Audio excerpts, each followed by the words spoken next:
Take a breath, everybody. The game is over. BYU seals the win the over Arizona. What an incredible game. It was a wild, wild game. Regardless of the outcome of this one, this was going to go down as just an all-timer.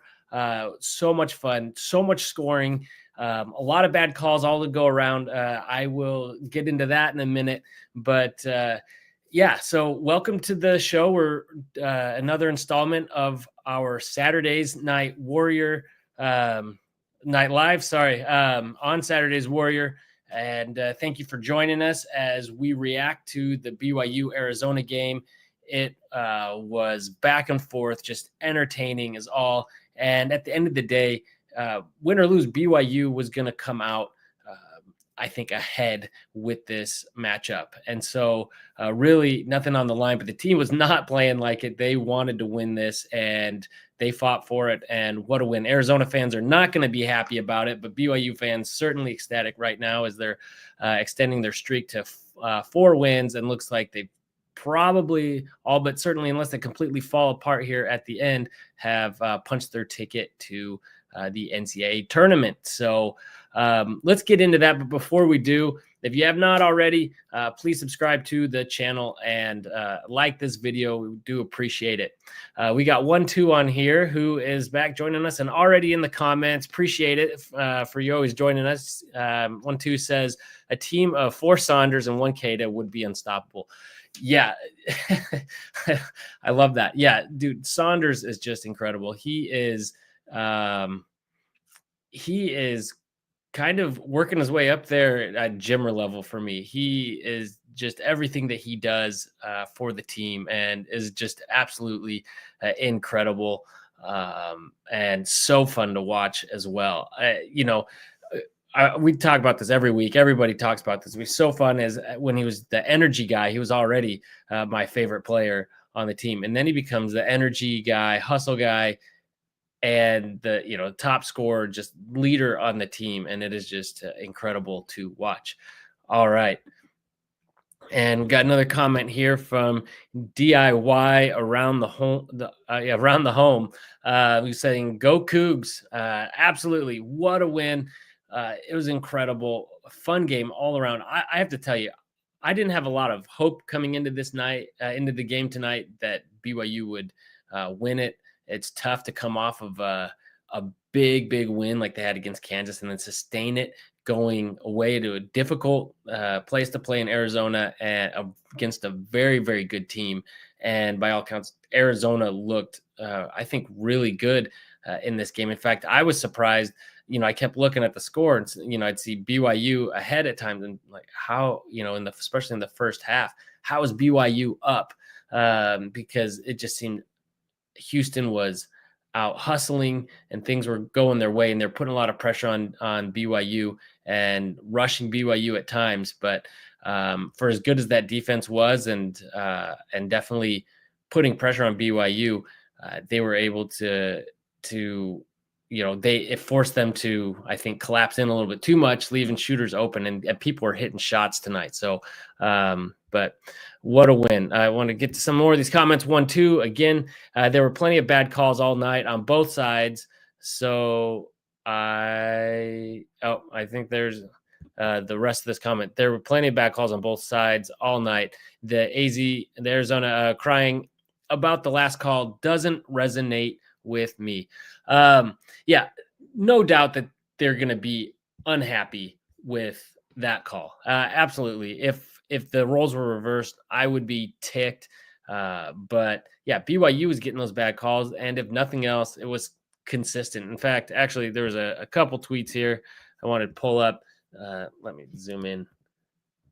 Oops, wrong window here. Let me zoom in on the right window. And this is from Joe Wheaton. He just says, "Was that a foul?" No. Referring to when Saunders got bailed out there at the end, which I think it was probably not a great call. But it says, "Has it been called a foul all night long?" Absolutely. I mean, people were complaining about those calls all night long going against BYU. And, it did It did. It was a bad call. I understand Arizona fans' frustration on that, but when it's been called all night long and they're calling it consistently, uh, it's it is what it is, and it doesn't all come down to one one play. Having said that, their defense was great on that play. BYU, for as good as they are on out of bound plays, I feel like they were rushed and looked out of sorts on that play. And Ricky just did what Ricky Saunders does, and even then they had him out of his spot, and he was kind of forcing the issue, and I think he wanted the call, and he got the bailout there. So, but then he went and hit those two clutch free throws after missing that other free throw. So that was awesome too. And then Johnny Linehan said, "Gonna be a lot of sour grapes from a team that shot 11 more free throws."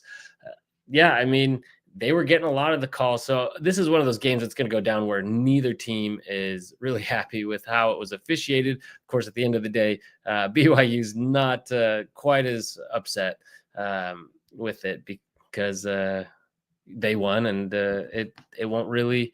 The bad calls are irrelevant now for BYU. Okay, so BYU football. Say thank you for joining us and commenting. He says, I was talking before the game and said BYU is firmly in the tournament. This next series of games, starting with Arizona, would determine their seeding. Wins like this could seed them as high as 5 push. And then he follows up with pushing 4 seed. I don't know.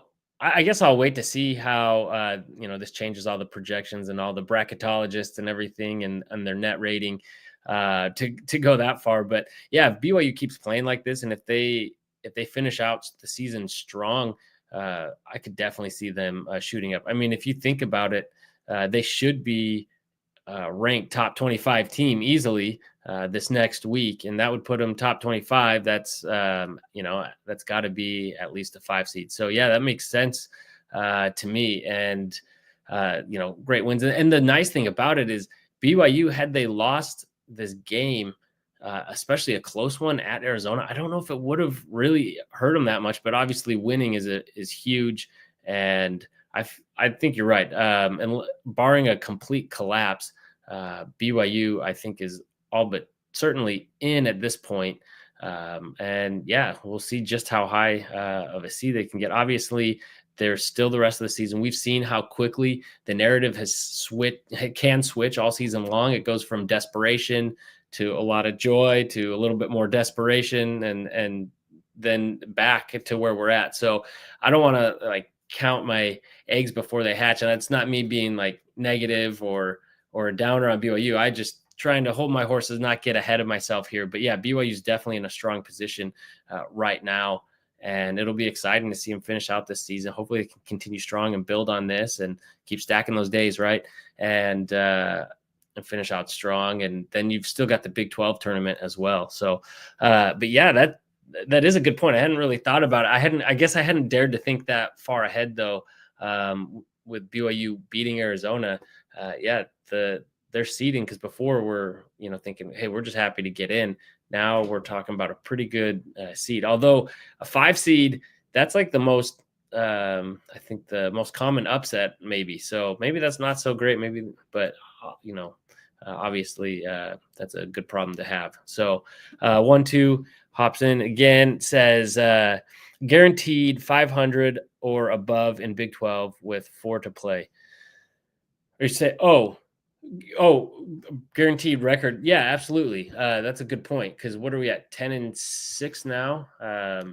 And so if I remember, let me look at this. So 10-6 in Big 12. Yeah, absolutely. So guaranteed at least 500. And that's what everybody was saying before the season is, hey, if BYU gets to, even midseason, BYU gets to 500 in conference play, that pretty much is good enough to get in the tournament. And at this point, they have that locked up. So, but I don't know how much of recency, if you just completely collapse, down the stretch, especially another loss to Utah at home, although Utah has kind of done well lately.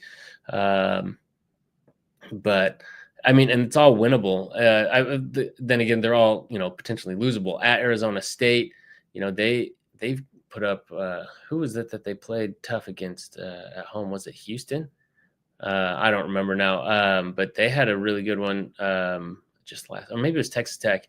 I feel like last week, and then West Virginia is going to want revenge, and that was a close game that BYU went into Morgantown and took, and then at Iowa State is certainly going to be a tough one, and that should be a fun one too, because those were some fun games last year with Iowa State. We'll see how much of that boils over, and then obviously ending against Utah. I can't see BYU losing that game, but rivalry games can get weird. But yeah, that's a really good point. Thanks for pointing that out. One too, guaranteed at least 500 in Big 12 play, which is awesome. Awesome position to be in, and sets BYU up really well. In fact, looking at it in terms of conference standings, this now puts BYU in pretty strong position to at least maintain the fifth spot in conference play. Right here, I can pull this up.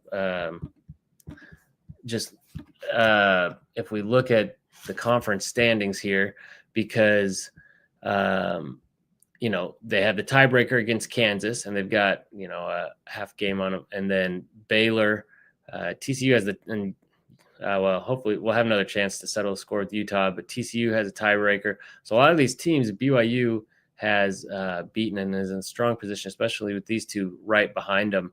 But what I think is really cool and had not thought about is that now BYU is even in position to potentially go for that fourth spot in conference. I guess you could even argue third or second. I mean, it's all within reach now. I don't expect Texas Tech, and I don't know what's on the rest of their schedule at this point, in Arizona to drop probably a couple more. That seems unlikely, but Iowa State, especially with a head-to-head against them, BYU kind of controls their own destiny there. Because even if Iowa State wins out, other than BYU, and BYU wins all their games, BYU would take that 4 spot, right? Let me know if I'm wrong on that. But so BYU controls their own destiny on that, which is super awesome. I was really thinking that it would be a lot more out of reach than that to get up to that high. So that's pretty good. Thanks for pointing this out. And 1-2's got another comment here, says the new lineups work really well. I think Kevin Young has figured it out. The Arizona biased announcers were right. Great after timeouts. Yeah, they were really good after timeouts, which is why I was kind of surprised in that last play how out of sorts BYU looked. I mean, give credit to Arizona. They were solid on defense, which is weird to say solid on defense all night when it was that high scoring of a game, both teams approaching 100 points. But I felt like they just had great pressure on BYU and had BYU looking uncomfortable at times. But if you look at it, I mean, total BYU only had 9 turnovers, 6 of those coming from Demon, which I want to get to. So, maybe it wasn't as good as I thought, or maybe it was just first half, the defense was a little bit better. But even then, first half, BYU still scored 47. So I don't know what I was seeing, but they certainly put a lot of pressure on. It was just a fast-paced game and super entertaining for everyone involved. And what a win for BYU. Certainly should be getting some national recognition after this. People that might have been thinking Kansas is down and kind of discounting the BYU portion of that victory, they should now be saying, okay, wait, there's something to this. BYU just did what to Kansas and then went into Arizona and took one. So, but yeah, let's talk about this a little bit. I'll pull the stats back up. Demon here with 6 turnovers. I don't know. How are we feeling about Demon? Because he has some really high highs and some really frustrating lows. I mean, a lot of turnovers tonight, but they were putting pressure on him. Some of them were not terrible. They were almost really good passes, just a little bit ahead of guys or whatever. But like shots like that 3 that he took at the end, I know you all know what I'm talking about, when they were early in the shot clock and there was no reason to. They didn't even try to get into the flow of the offense. It looked like he had just had his mind made up that he was going to take that 3. Incredibly frustrating. I know he's young and I really like him. I really like him as a player. I just wish he would just focus a little bit more on facilitating, which he does great, and then get into the hoop, which he did tonight. And when he did, it worked out well for him. They were keeping him out of the paint a little bit better. They a lot like some of those shots, he wasn't getting all the way to the hoop. He was still having to put up a shot, but they were going, and he was making them collapse in on him. And because of that, again, that forced them to try to guard the paint a little bit more, leaving shooters open. So that one was frustrating. And I like that Kevin Young pulled him out after that three. That he's like, come sit on the bench. I like that from him, holding his players accountable, even though it's one of his highest ceiling players. And he said, no, you're gonna come sit. And then on the flip side, you had Dallin Hall go in, and I wish the minute totals were uploaded on this already. Maybe another site will have that. But Dallin Hall coming in and just playing clutch there in the end, and just going at the other team. And I love the aggressiveness that he was playing with, and just his leadership, his tenacity. I love it. He probably doesn't love coming off the bench, but to have that coming off the bench and all that he brings, it was exactly what they needed. And I'm really surprised it was only 4 points. Shoot. Oh man, he missed 3 threes, but he had 5 assists in that time, and 3 steals. And so he was just in there making a big difference right away. So I love that from him. And then Richie Saunders, let's not bury the lead here. Obviously, Richie Saunders doing Richie stuff, and just 3 of 4 from 3, 8 of 10 total from field goals, offensive rebounds, which is good because we were getting killed on that. Arizona, what were they? They got 15 offensive rebounds, 21 defensive rebounds. So, but yes, assists, steals, just filling the stat sheet, and then the 23 points. So unlike against Kansas, where obviously his scoring contributed, but we did not need Richie to score a lot. He was just able to score a lot. This was one of those games where we needed Richie, and he was doing it. And yet it didn't feel like the ball was always in Richie's hands, which is something, I like. He's just out there just, doing what he needs to and finding ways to score when he has to. But BYU football says the good thing is BYU hasn't started peaking yet, getting closer every game. Perfect timing for the tournament.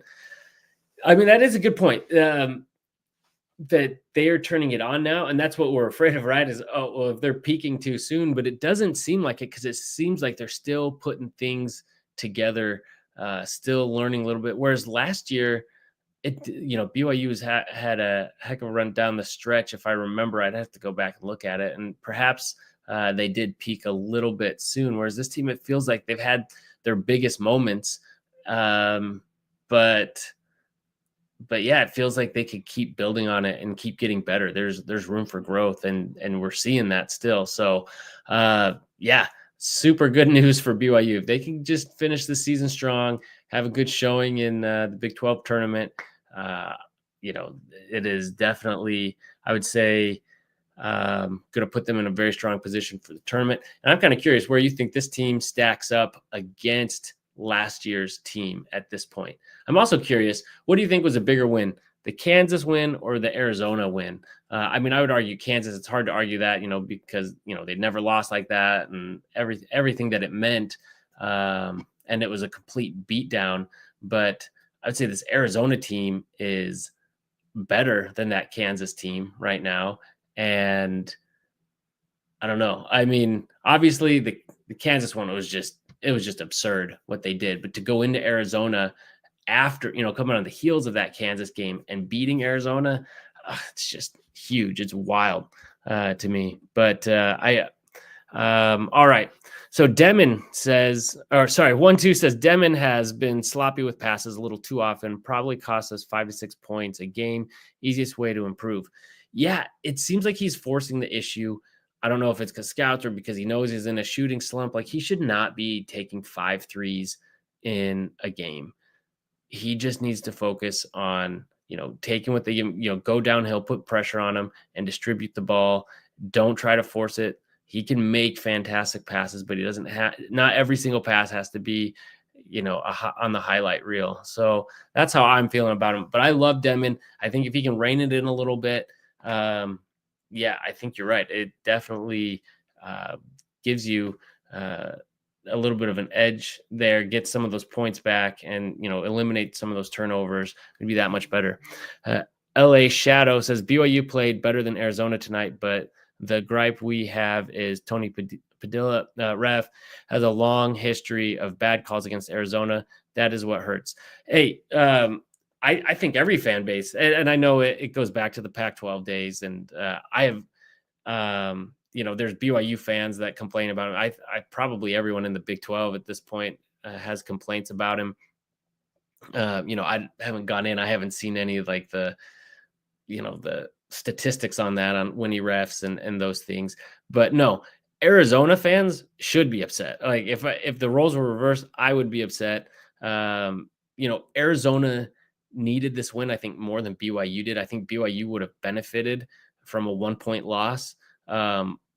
Still, whereas Arizona, this does hurt them a bit. It won't hurt Arizona a lot, but right now they're definitely playing for seeding in the tournament. But yeah, I would be upset too. But these were bad calls made against BYU throughout the game, so BYU fans aren't going to have any sympathy for Arizona fans. But yeah, and one thing I love that the crowd got into it, that they were booing, throughout, they didn't like the call. They just kept booing even after the game, and they were letting the refs hear it. I thought that was, I like that from a crowd, and good for them for, let their voice be heard. I like that. I like hearing a good crowd that's into it. And then there's the little skirmish at the end. I think that was just a couple players, and I'd seen some chippiness throughout the game, and it was a hard fought game in Provo, and this one was close and back and forth all night. I wouldn't expect anything less for guys that get a little bit heated at the end. I think it was just I think it was just love and mag for the most part. But so glad that didn't turn into anything worse. But glad to see the players are passionate and in it, and so it was a good hard fought game. But I appreciate you hopping on and joining in and commenting. Appreciate it. Let's go to BYU football says this year beats last year's team. Yeah, I agree. I think there's more depth, more talent, and more options when the three isn't falling, which is something I think we lacked last year. I just think it's a fun thought process because we're kind of similarly ranked. I think still fifth in the conference. Granted, the conference is deeper and bigger now, so you could argue fifth is better, but still fifth in the conference. A lot of the same guys, obviously some different faces. So anyway, I think it's a fun conversation. But yeah, I'm with you. I think this year's team is better. And like we've pointed out, I think that they're still getting better. So the ceiling is yet to be reached. 1-2 says BYU just jumped to 26 in Ken Palm, 7 seed territory. Awesome. Thanks for sharing that. I haven't looked that up yet, obviously. So I appreciate you breaking news here with us. So 26 in Ken Palm. So, at this point, 7 seed territory sounds really good compared to, you think back when we had, a couple losses in a row and things were not looking so good. This is, I think there's a great situation. This is where we would kind of wanted to be, hoped we could be, heading into the season. So with the chance to just keep improving on it too. So appreciate that. LA Shadow, bad calls on both sides for sure. You guys had us on our heels all night. Great rivalry brewing between our teams, and I like it. You guys are going to be dangerous in the tourney. Hey, thank you. Yeah, no, I love it too. I think the Arizona schools and BYU, because of the proximity, there is some history, but obviously huge LDS population in Arizona, but also just the proximity between the states. I think it's a lot of fun to be in the same conference and have those rivalries form. And you like it when they form naturally and not just because, they kind of put all these teams together in these new conferences. So where there's not as much history. So it's fun to see it starting, and it was a great game. This would be one that, man, if these two face off a third time, like in the Big 12 tournament, that would be an exciting game. After watching these first two games, I'd be really excited to watch that one. So, yeah, Arizona's been great, lights out, and obviously rooting for all Big 12 teams down the stretch to do really well and do well in the tournament. So, appreciate it again for you hopping on. It's always fun to get the other team's perspective. And it's funny that you say that BYU had you guys on your heels all night, because I mean, obviously both teams score as high as they did, but I don't know. I felt like in the first half BYU was out of sorts, but then, they came away with the lead, and I was like, I don't know, it could go one of two ways. It's like, well, either Arizona's going to come back down to earth and their shooting's going to, drop off, or, BYU's going to, not be able to keep up with Arizona. And then neither thing really happened. Both teams just kind of kept going at the pace they were going. And so it was an incredible one to watch, and one we should all be happy that at least we got to watch, because it was super entertaining. But anyway, let's go on. I got another one from BYU football saying Arizona basketball right now is a whole different animal than Kansas basketball right now. Kansas basketball has some cultural problems right now. Kansas was a huge win, but Arizona, different animal. Yeah, I agree. I mean, it was just like the debate after the Kansas win. This was on BYUSN. I saw other places, what's the best win that BYU's had? And obviously from just the complete beatdown that it was, this is going to be remembered as, or the Kansas win will be remembered as a better win. But I mean, they were just out of it so early, and they looked just dejected that I don't know. I mean, like you said, it seems to be there are some cultural issues and some other things going on. I mean, they just lost to Utah. So, obviously they weren't blown out by Utah, and BYU had to play really well. BYU did play really well in that game. But I think about that Gonzaga game, and yeah, maybe that didn't, change the trajectory of BYU season all that much. Like BYU was still just, an okay team, pretty good team, team I liked. But going into the number one team, they were undefeated all season, and go in and beat them like BYU did. That to me is going to stand out. And that's why I raised the question with this game is, Arizona's a better team. They are a good team. I know it had kind of that slow start in the non-conference slate, but they're really rolling right now. So for BYU to even just hang with Arizona in this game, bad call or not, at the end of the game, I just think shows a lot about this BYU team and their toughness and their readiness to compete and really putting it together. So, Kansas is an interesting one. We'll see how they regroup and go from here. I'm pretty sure they beat Oklahoma State pretty well today. So, So anyway, I want to go through and look at a couple more guys here and go as we talk through them, because I feel like I had some other thoughts on everybody as we as I want to talk through.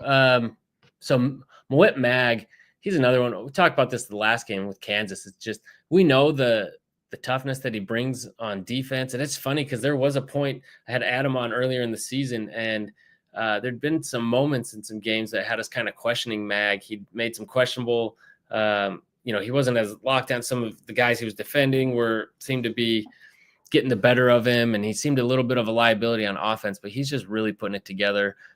Someone that Coach Young really trusts and putting him in there in key moments. You see him all the time, something will happen and he'll just turn and call Mag over. But when he can start putting up some points too, it is just so much fun to have him out there.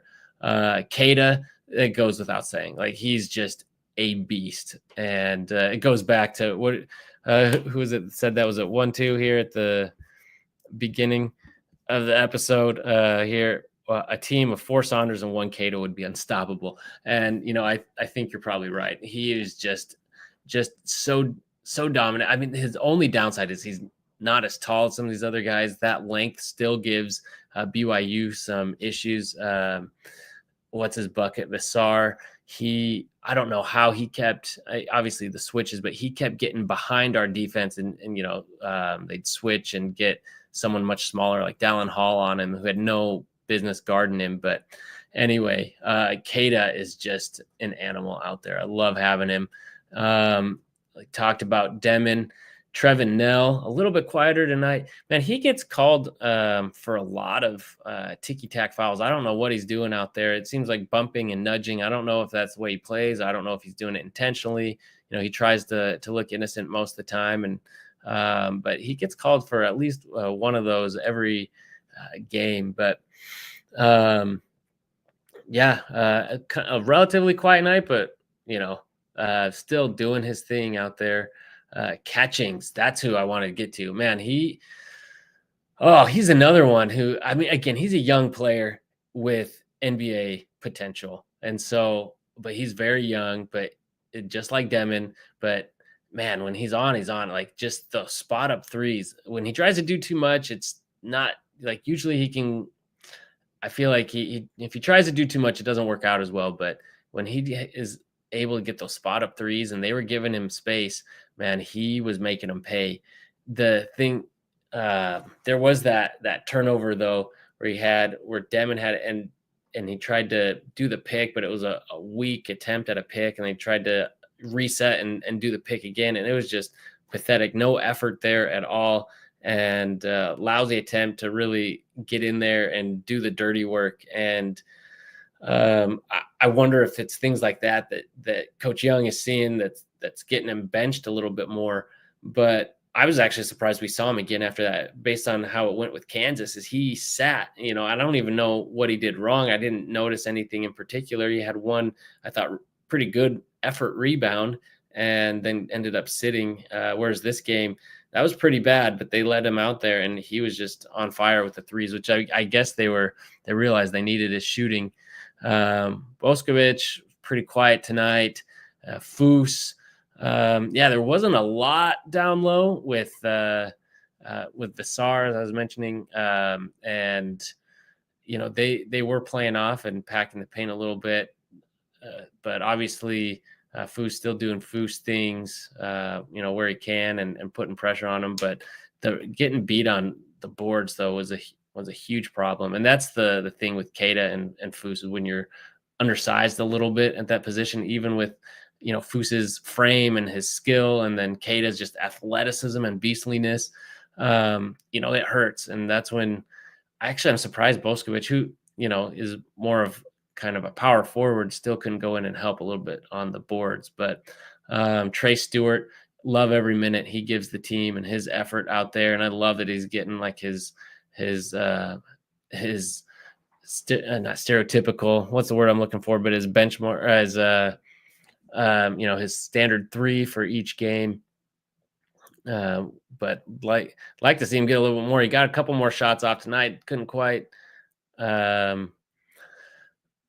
turn it into more points, but love his effort and his defense, and just him getting into it with the fans a little bit. And then Dawson Baker, also kind of a quiet night, but actually his shooting was good. I'd be interested. I need to go see how many minutes he had. Felt like he was out there a bit, just maybe wasn't getting the ball, but felt like he was even helping out on defense. And I don't know. I liked the bits that I saw from him tonight. So still relatively quiet, but given his, little spark off the bench, which is good. So yeah, what a performance. I got to say though, we were talking about Arizona, or rebounding, and Arizona's rebounding there. And they did out rebound BYU, and they were a lot of 50-50 balls, and the team that's going to hustle harder and work more for those is going to get those. But there were a lot that BYU got to first and just, for whatever reason, couldn't reel it in, and they went to Arizona, and Arizona capitalized off of that. So something BYU's got to work on, because especially if we're going to play small or be a little undersized, like we went to with some smaller lineups. You've got to be able to get those rebounds. And I feel like BYU was trying, but they just couldn't really reel in some of those. And so I don't know if it was just fluky one of those nights, just Arizona had the hustle or what, but there were several times when Arizona was able to make BYU pay for not, not being able to rebound. Let's see here. I think I've got a few other comments that I missed here coming in. 1-2 says Baker is very underrated. Yeah, he's undersized. It's very apparent when you see him out there, but that, there's a lot of small guys out there, especially in the college game, that can go out and make a big impact. He definitely has big moments. He has some head scratching moments, but I think all of them do. The problem is when it's in limited minutes and it stands out a little bit more. But yeah, he's definitely been a key piece sometimes for BYU to give us a spark. And he comes in with that second unit, and it's often well timed when BYU needs it. So I feel like Kevin Young's really getting his rotation honed, which is funny because usually when they do that, you start tightening the rotation a little bit more. And BYU's playing a few more guys, but I think he kind of likes his lineups and the minutes distribution that he's doing lately. But yeah, going back to your point, yeah, Baker is good. He can hit the threes, obviously, but I like it when he drives, and he's got such a sweet floater when he's on. So great addition. Let's see. Matthew J. Kipp says, as a Ute fan, congratulations, BYU.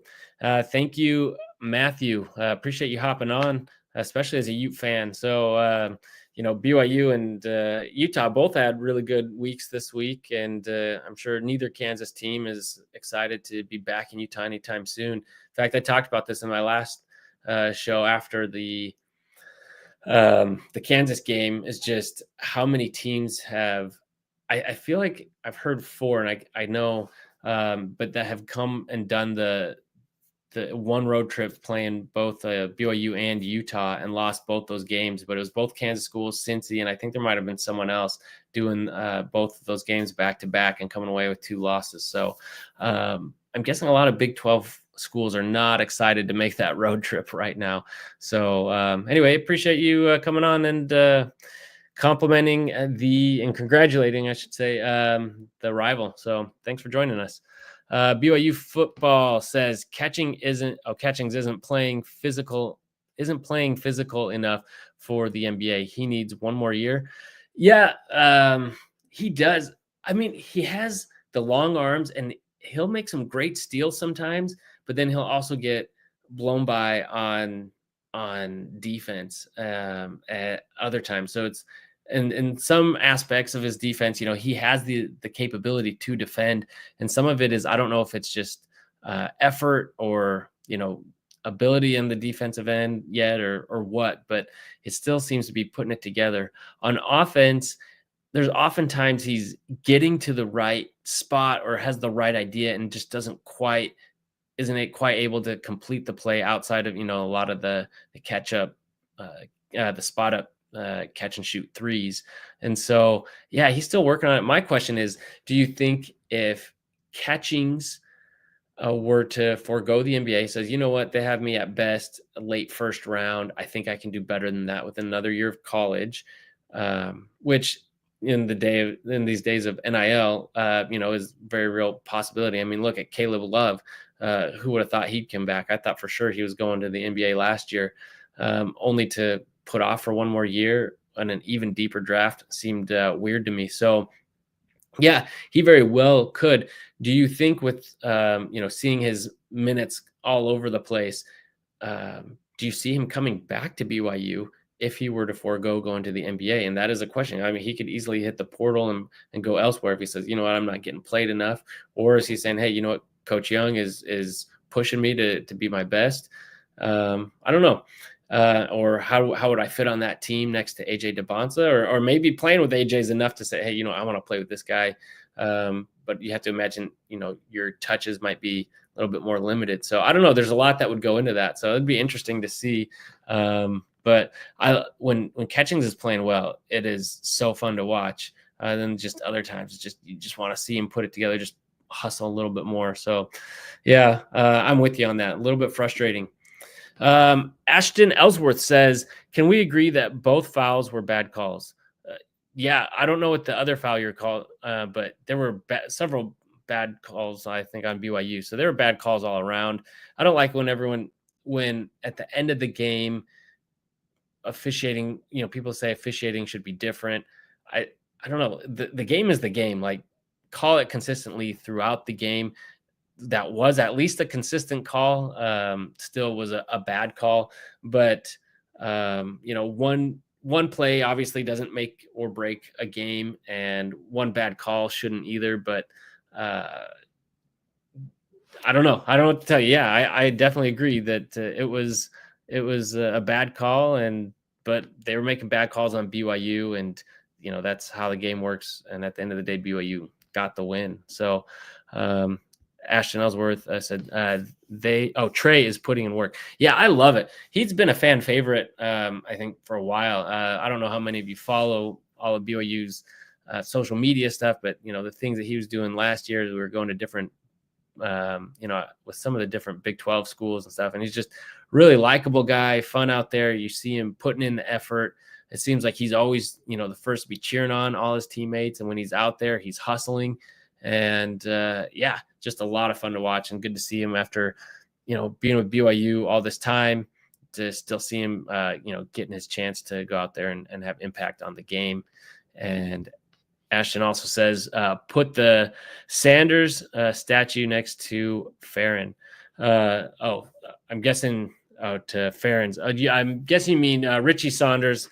Yeah, give him a statue. I love Richie. He is up there as one of my all-time favorite BYU players, and I know his career is hopefully far from over at this point, but he's already kind of cemented himself there for me. He's just so fun on so many levels.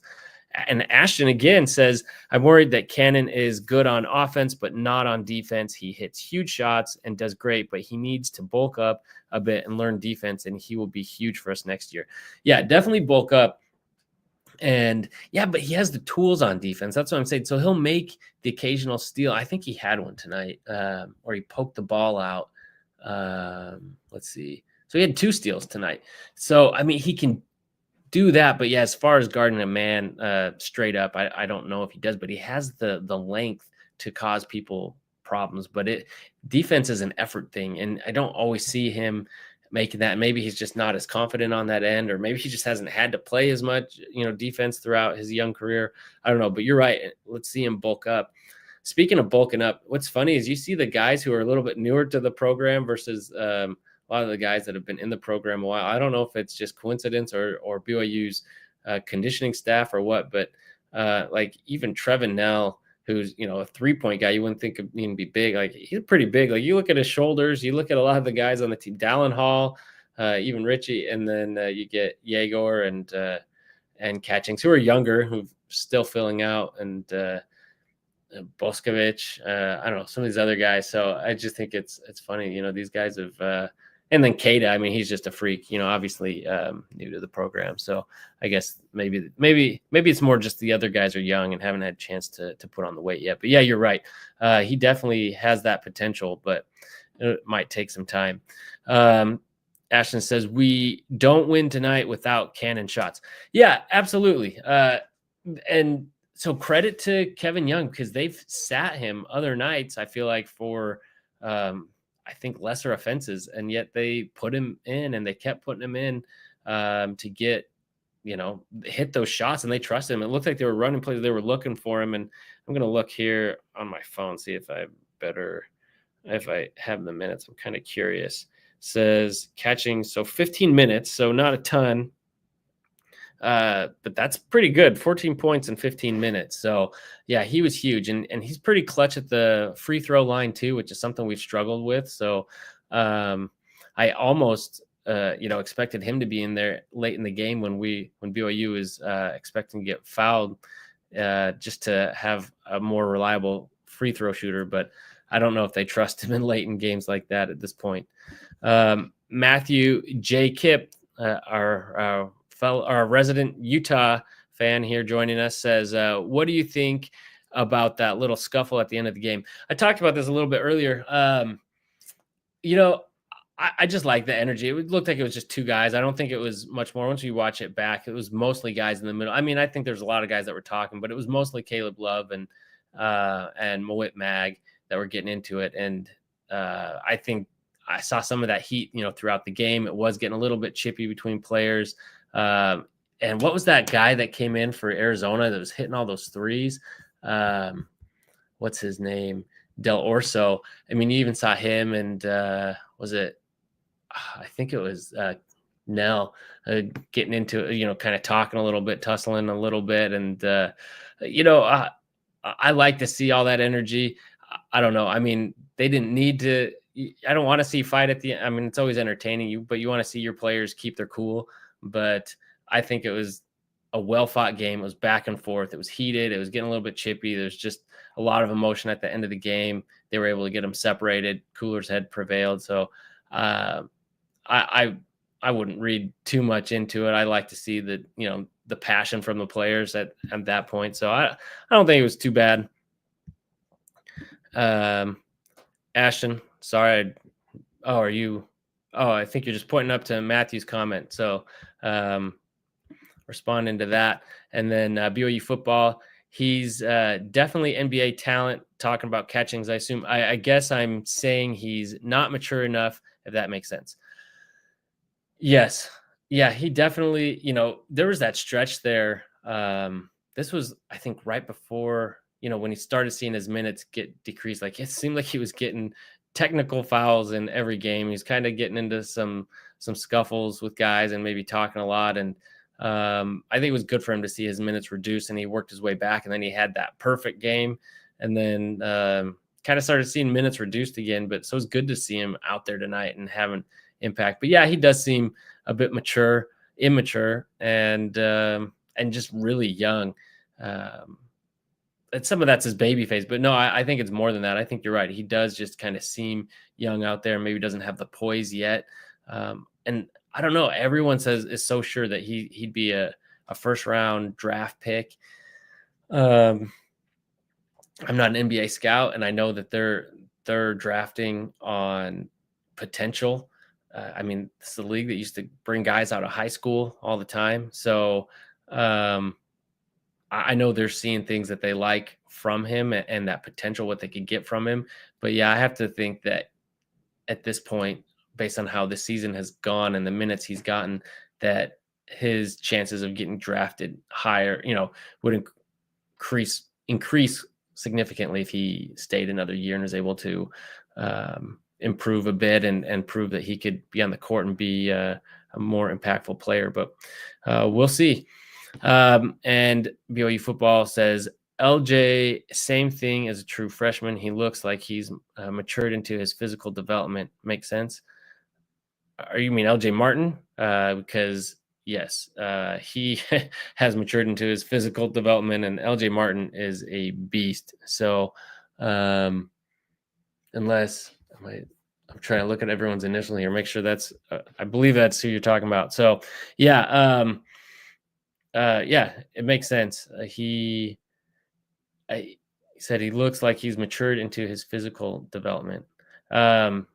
Yeah, so I think you're talking not just his physical, but also his ability to use those gifts and to put it all together and and mature as a player. And I think is what you're saying is catching LJ comparison. Yeah. Yeah. And I think that, I think it's a really good point.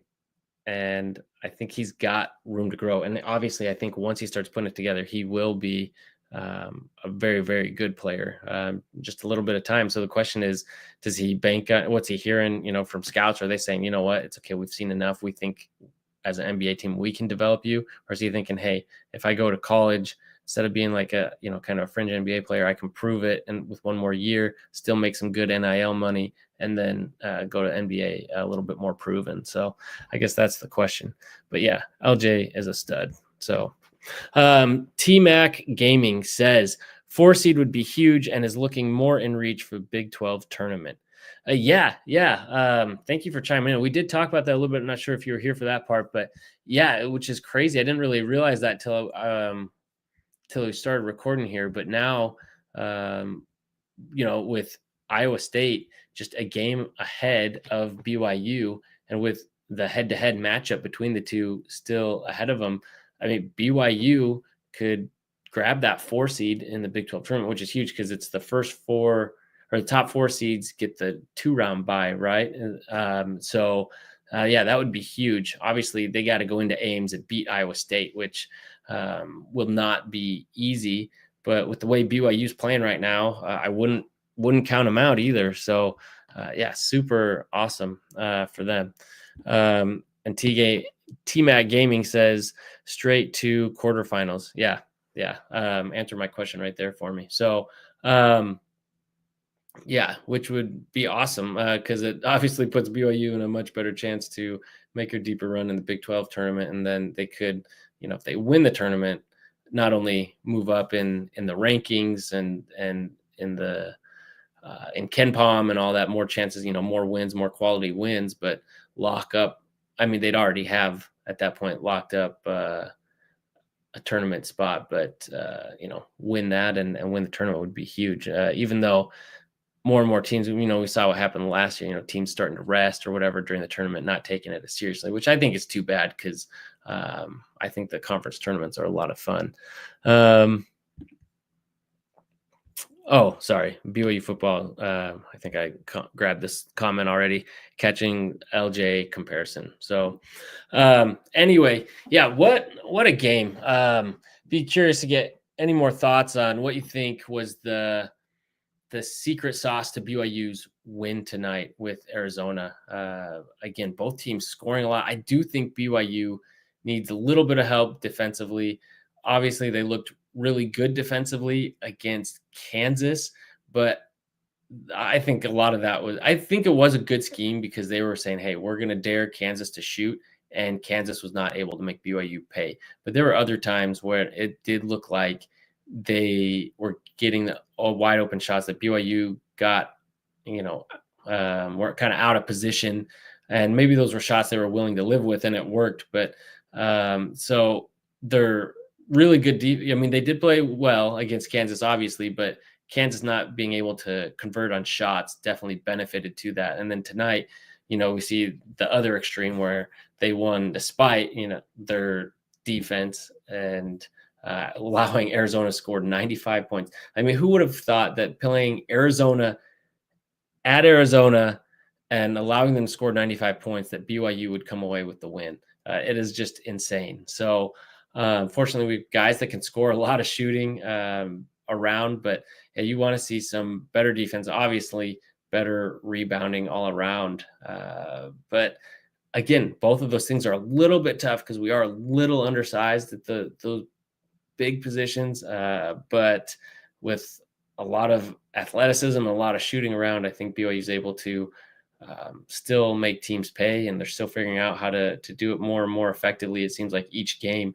So really excited about what this team is doing. Just want to see them now do what they did after the Kansas win, regroup, keep working hard, and come back and win the next one. Let's go back and look at this real quick. I already went through this, but next game is at ASU. So a team that BYU blew out in the beginning of the season, but both teams very different now than who they were at the time.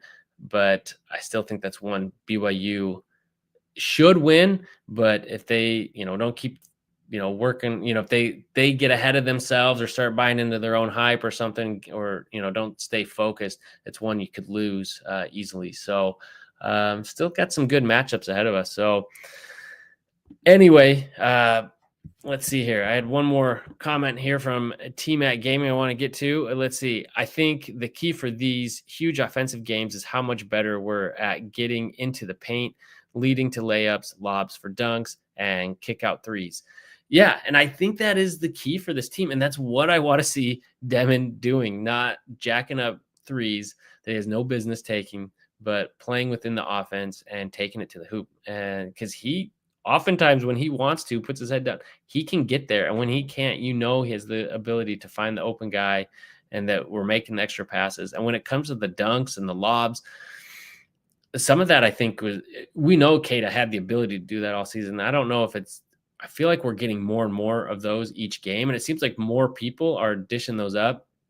That some of that's just chemistry and time with this team, and they're really starting to gel and figure things out. So, and I think that's part of the success that they're having late in the season is time and the coaching staff figuring out how to use the guys, but also people just getting familiar with each other and their roles, and so I love it. And then being able to hit threes, I do feel like this team is not as live and die by the three as last year's team was, which is great. We have other options for when the three isn't falling, but certainly a big part of it. And with guys like Richie and Trevin and Catchings, and so on, many of the guys, you'd love to see it. I just also can't believe Arizona shot. What do they shoot? 54% field goal shooting, and then 45 from three. So, so they were 45.5, we were 45.2. So essentially the same. Only overall we were 55.4 and they were 54.2. So essentially the same on shooting. I mean, and then free throw shooting, but they had more free throws and shot 84. We only had, or 84%, 21 out of 25. We had 10 out of 14, but so both of us missed 4, but they just had a lot more shots. So it's just wild, very similar shooting percentage. And I would have not have guessed that BYU could have won that game, because that was BYU's advantage, right? Was shooting. And we knew that they were going to put Vassar in and use size to kind of crowd out the paint, that BYU is going to have to shoot lights out. And we thought after the game at Provo, there's no way that Arizona is going to be able to shoot that well again. What did they shoot in that last game? Yeah, their field goal percentage was 49.2. So we're like, oh, they're not going to hit that again. There's no way they're going to come down to earth. Their threes were only 38%, which is still really good. And, not terrible shooting. That's where you'd want your team to be. And they exceeded that. And yet BYU somehow went into Arizona and won. What a wild night, wild game. Another comment here from Scott Stevenson says, Saunders celebrated too soon by throwing the ball up and giving AZ a long shot.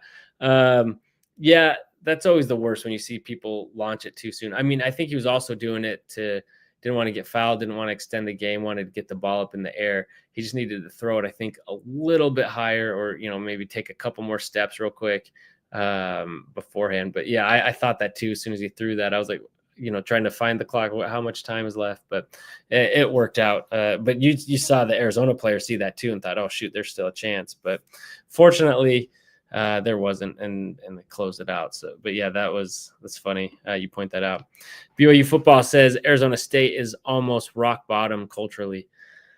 I don't know. I really actually haven't followed ASU. I just watched them, I think a week ago, and I think it was Texas Tech, and they were down maybe their starting point guard and took Tech to like double overtime or something. I don't know. All I know is I was traveling. I was on the road, driven all day, and so I guess it was a week ago, or a week and a half ago on Wednesday. I just wanted to go to bed, and I just wanted to finish the game, and it just kept extending. And for some reason I stayed up and kept watching, but so it's tough. You can always, nothing's guaranteed, especially in this league. So maybe they're rock bottom culturally. I don't know much about it, but it's still one that BYU does not want to overlook, and they shouldn't overlook any of these games. You want to see them keep adding. I mean, if they could go on and again, splitting these last 4 games would not be terrible. Going 1-3,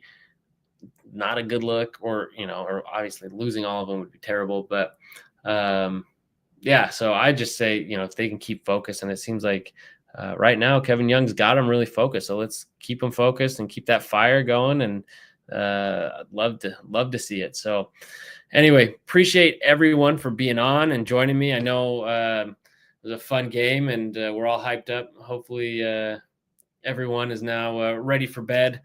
let some of the adrenaline flow out and we can all get some sleep now. But appreciate you watching and joining.